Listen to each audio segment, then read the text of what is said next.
Karl Marx, The Civil War in France. The Third Address, May, 1871. France capitulates and the government of Thiers.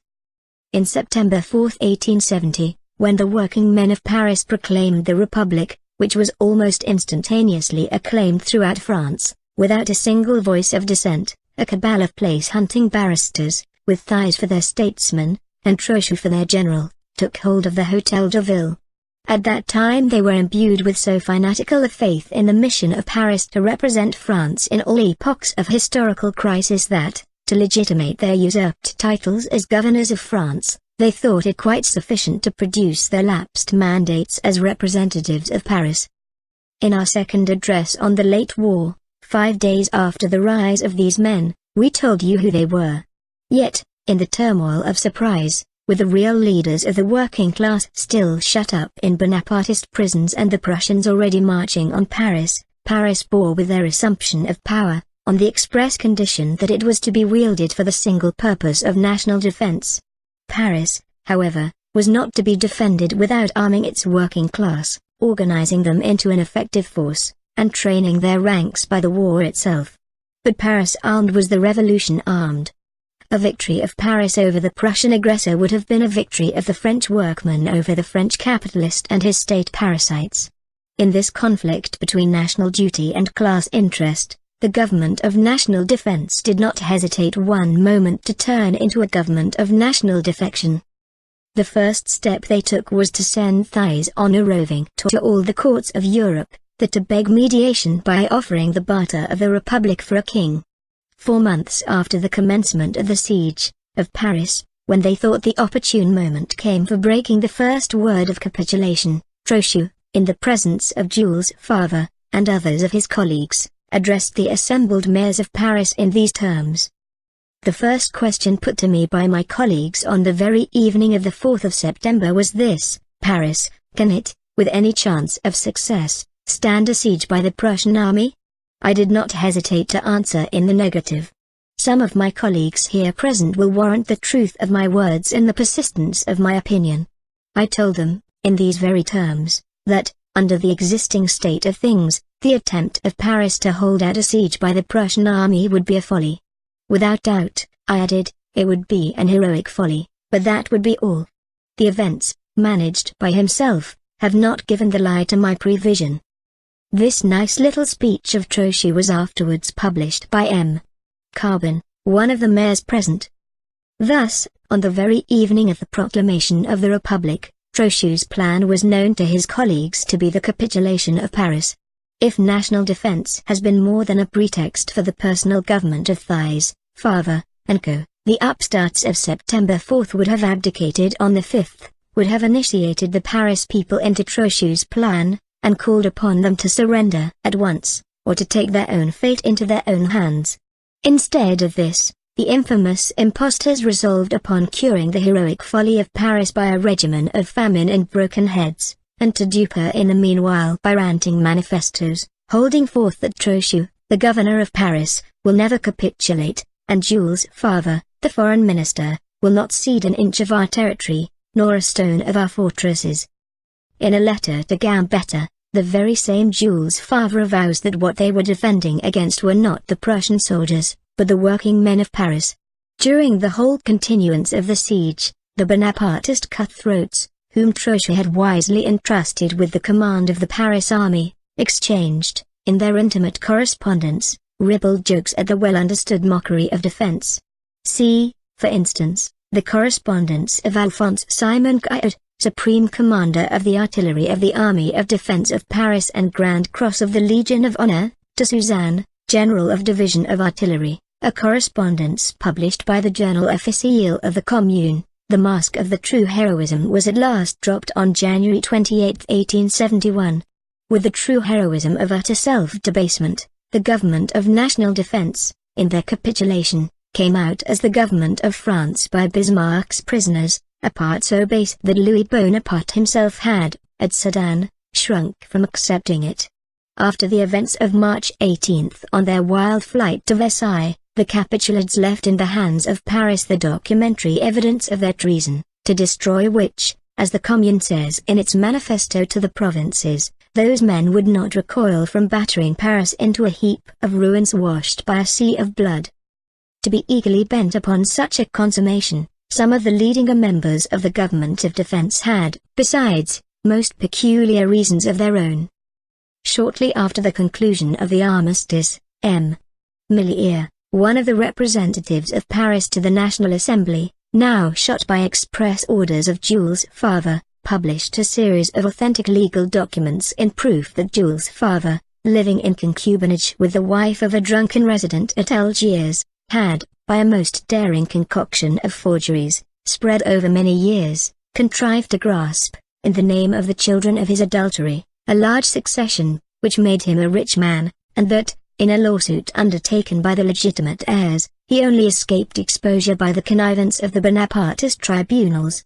As these dry legal documents were not to be got rid of by any amount of rhetorical horsepower, Jules Favre, for the first time in his life, held his tongue, quietly awaiting the outbreak of the Civil War, in order, then, frantically to denounce the people of Paris as a band of escaped convicts in utter revolt against family, religion, order, and property.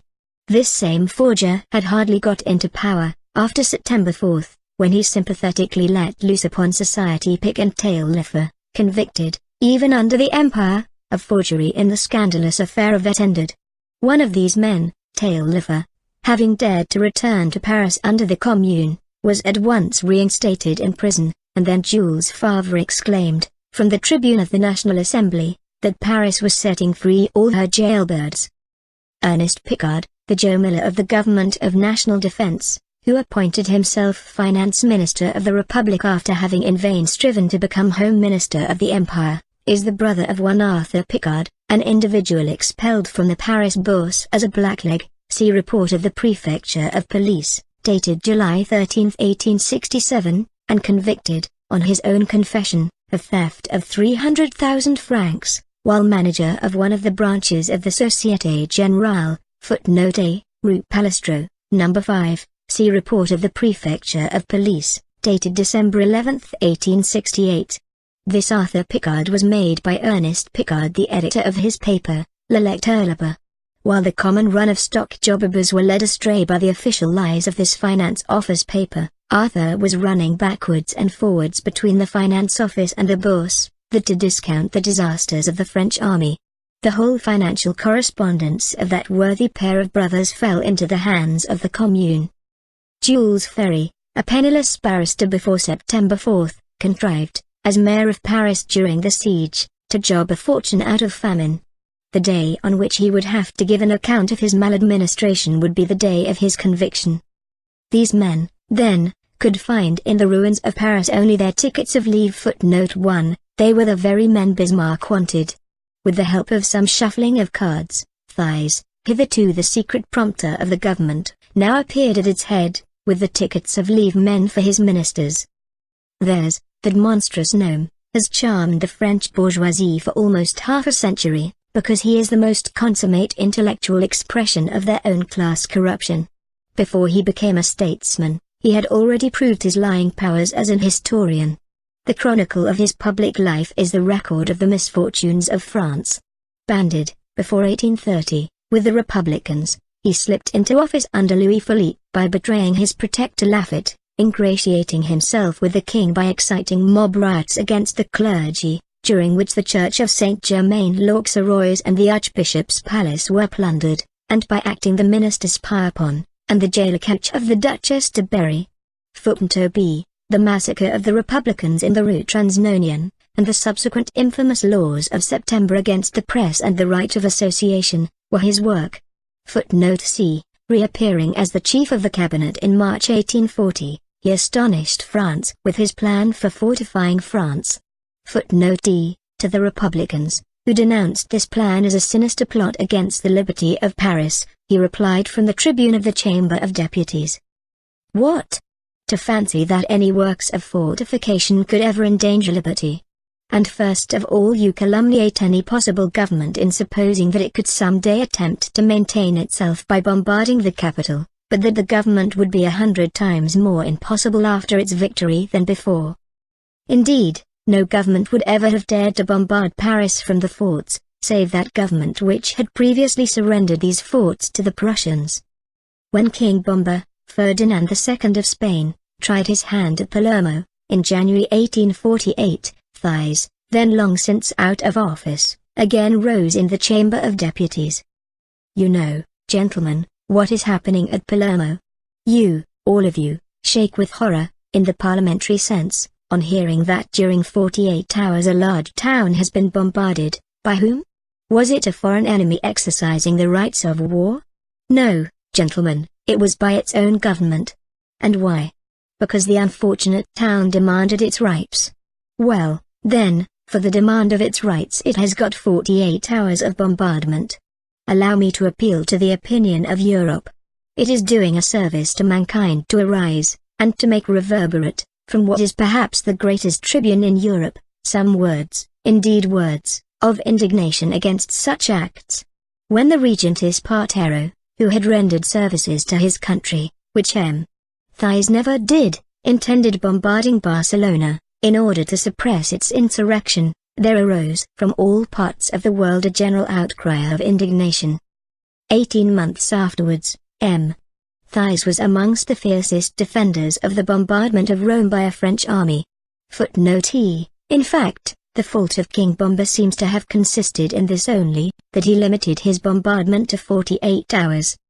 A few days before the February Revolution, fretting at the long exile from place and pelf to which Guizot had condemned him, and sniffing in the air the scent of an approaching popular commotion, Thiers, in that pseudo-heroic style which won him the nickname Meyerab Mouch, Meyerab the Fly, declared, to the Chamber of Deputies, I am of the party of revolution, not only in France, but in Europe. I wish the government of the revolution to remain in the hands of moderate men. But if that government should fall into the hand of ardent minds, even into those of radicals, I shall, for all that, not desert my cause. I shall always be of the party of the revolution. The February Revolution came. Instead of displacing the Guizot cabinet by the Thiers cabinet, as the little man had dreamed, it superseded Louis Philippe by the Republic.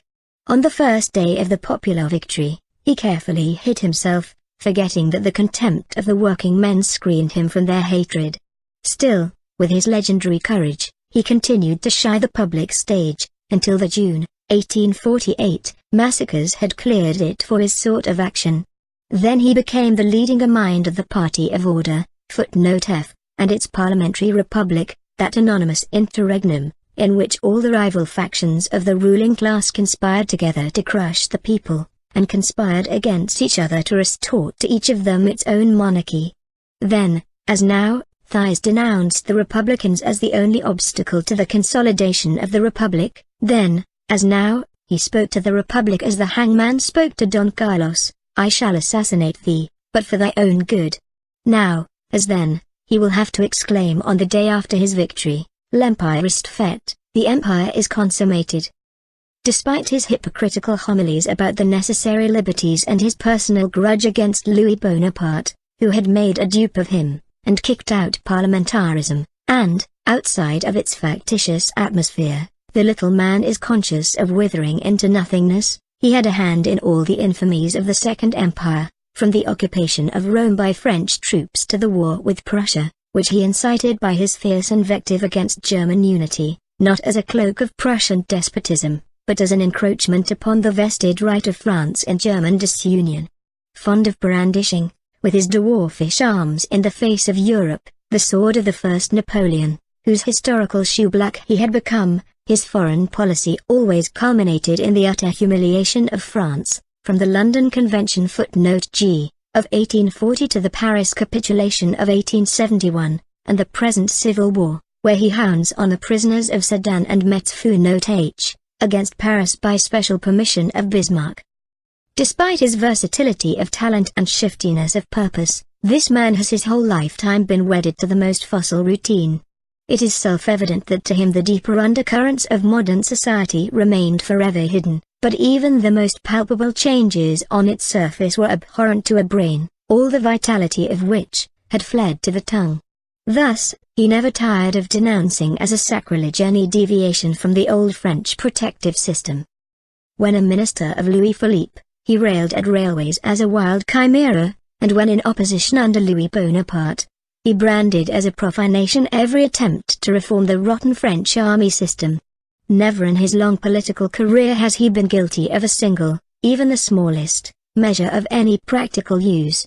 Thiers was consistent only in his greed for wealth and his hatred of the men that produce it. Having entered his first ministry, under Louis Philippe, poor as Job, he left it a millionaire. His last ministry under the same king, of March 1, 1840, exposed him to public taunts of peculation in the Chamber of Deputies, to which he was content to reply by tears, a commodity he deals in as freely as Jules Favre, or any other crocodile. At Bordeaux, his first measure for saving France from impending financial ruin was to endow himself with 3 millions a year, the first and the last word of the economical republic, the vista of which he had opened to his Paris electors in 1869.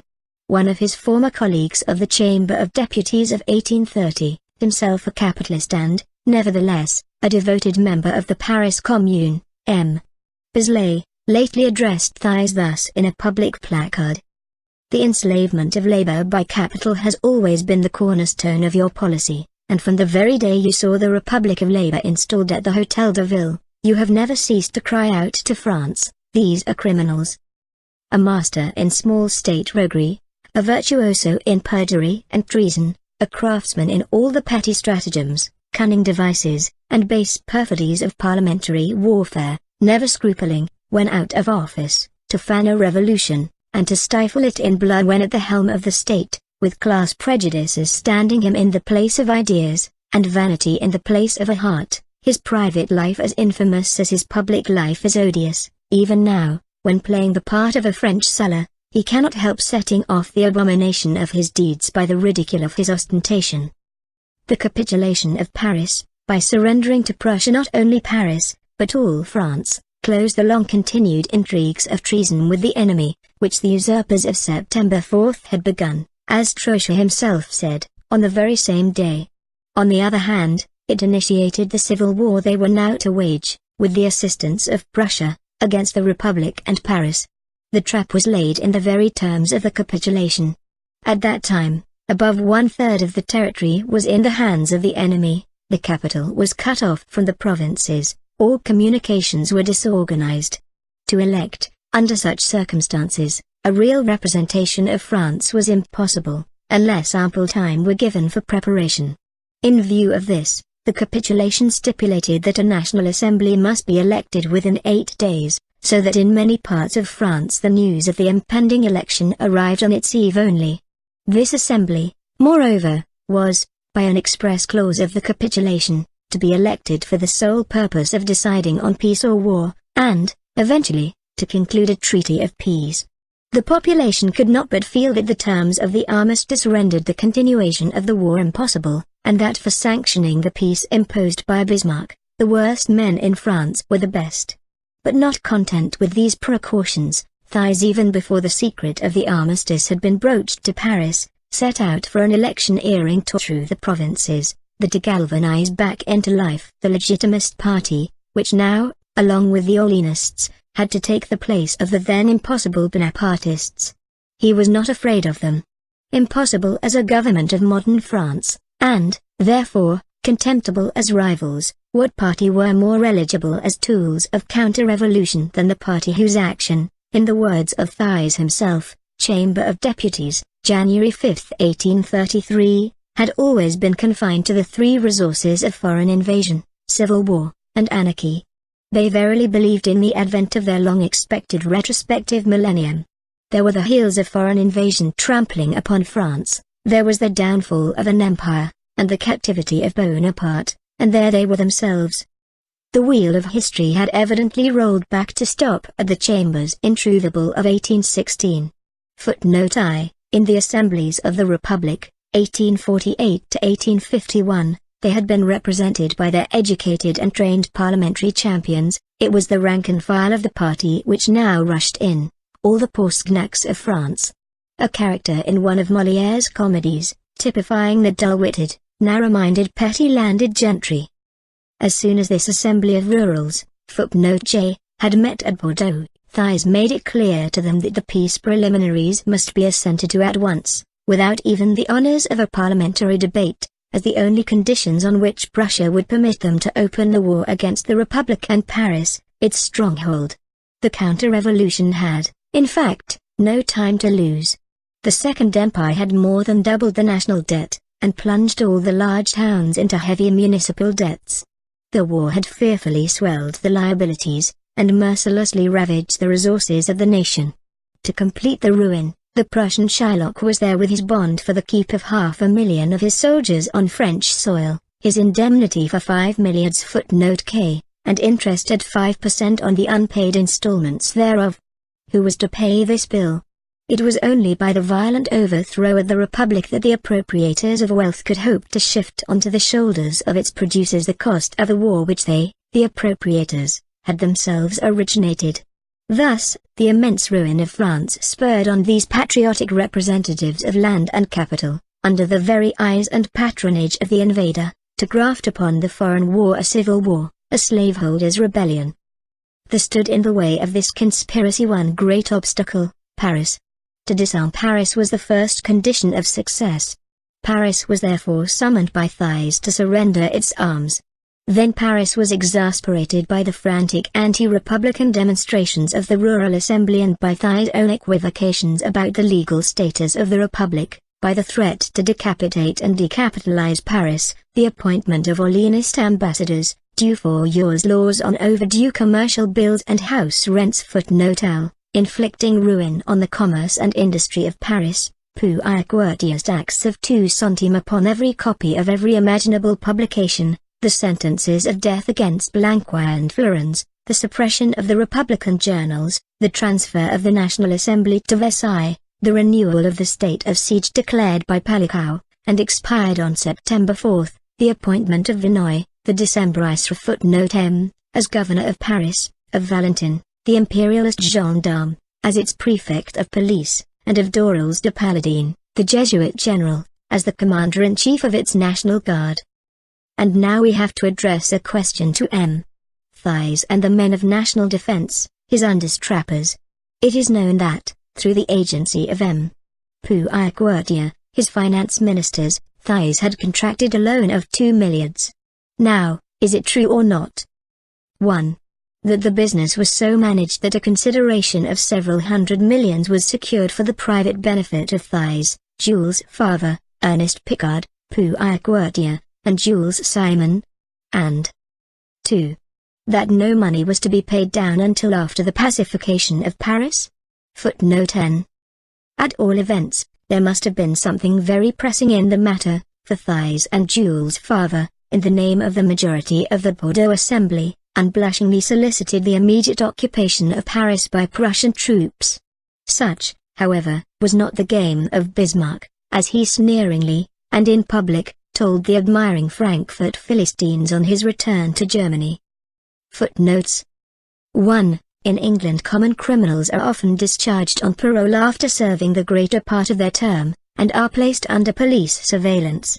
On such discharge they receive a certificate called ticket of leave, their possessor is being referred to as ticket of leave men. A. Société Générale du Crédit Mobilier, a large French joint stock bank founded in 1852. Its main source of income was speculation in securities. The bank was closely linked with the government circles of the Second Empire. In 1867 it went bankrupt and was liquidated in 1871. B. On February 14 and 15, 1831 the Paris mob plundered the church of Street Germain-l'Auxerrois and Archbishop Calonne's palace in protest against the Legitimist demonstration during the Requiem Mass for the Duc de Berry. Thiers, who was present among the rioting crowd while it was committing excesses in the church and in the Archbishop's palace, persuaded the French National Guards not to interfere. In 1832, by the order of Thiers, who was at that time Minister of the Interior, the Duchess de Berry, mother of the Comte de Chambord, the Legitimist pretender to the French throne, was arrested and subjected to a humiliating medical examination aimed at giving publicity to her secret marriage and in this way ruling her political career. C. An allusion to the ignominious role of Thiers, then Minister of the Interior, in suppressing the people's insurrection in Paris against the July monarchy on April 13 to 14, 1834. The insurrection was put down with savage brutality by the military who, for example, massacred the inhabitants of one of the houses on Rue Transminaine. September laws, reactionary laws against the press introduced by the French government in September 1835. They provided for imprisonment and large fines for publications criticizing the existing social and political system. In January 1841, Thiers submitted to the Chamber of Deputies a plan for building a range of military fortifications around Paris. Revolutionary democratic sections saw this move as a preparatory step for the crushing of popular demonstrations. The plan provided for the building of particularly strong fortifications in the vicinity of the workers' districts.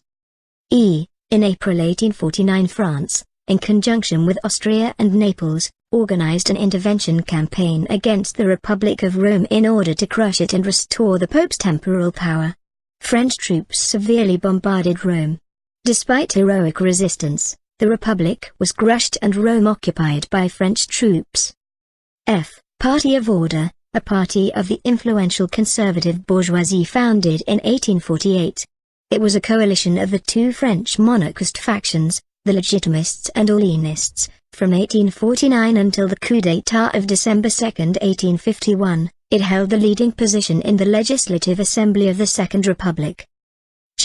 On July 15, 1840, England, Russia, Prussia, Austria and Turkey signed the London Convention, without the participation of France, on rendering aid to the Turkish Sultan against the Egyptian ruler Muhammad Ali, who had the support of France. As a result, a threat of war arose between France and the coalition of European powers, but King Louis-Philippe did not dare begin hostilities and abandoned his support of Muhammad Ali. In order to suppress the Paris Commune, Thiers appealed to Bismarck for permission to supplement the Versailles army with French prisoners of war, most of whom had been serving in the armies that surrendered at Sedan and Metz. Chamber of Deputies in France in 1815 and 1816, during the early years of the Restoration, which consisted of extreme reactionaries. Landlord Chamber, the Assembly of Rurals, a nickname of the National Assembly of 1871, which met in Bordeaux and was largely made up of reactionary monarchists, provincial landlords, officials, rentiers and traders elected in rural districts. There were about 430 monarchists among the Assembly's 630 deputies. The preliminary peace treaty between France and Germany signed at Versailles on February 26, 1871 by Thiers and Jules Favre, on the one hand, and Bismarck, on the other. According to the terms of this treaty, France ceded Alsace and East Lorraine to Germany and paid it indemnities to the sum of 5 billion francs. The final peace treaty was signed in Frankfurt on Main on May 10, 1871. On March 10, 1871, the National Assembly passed a law on the deferred payment of overdue bills. Under this law the payment of debts on obligations concluded between August 13 and November 12, 1870 could be deferred. Thus, law led to the bankruptcy of many petty bourgeoisie. Decembrists, a participant in the Bonapartist coup d'état of December 2, 1851 and supporter of acts in the spirit of this coup. According to the newspapers, the internal loan, which the Thiers government wanted to float, gave Thiers and members of his government over 300 million francs commission. On June 20, 1871, after the suppression of the Paris Commune, the law on the loan was passed.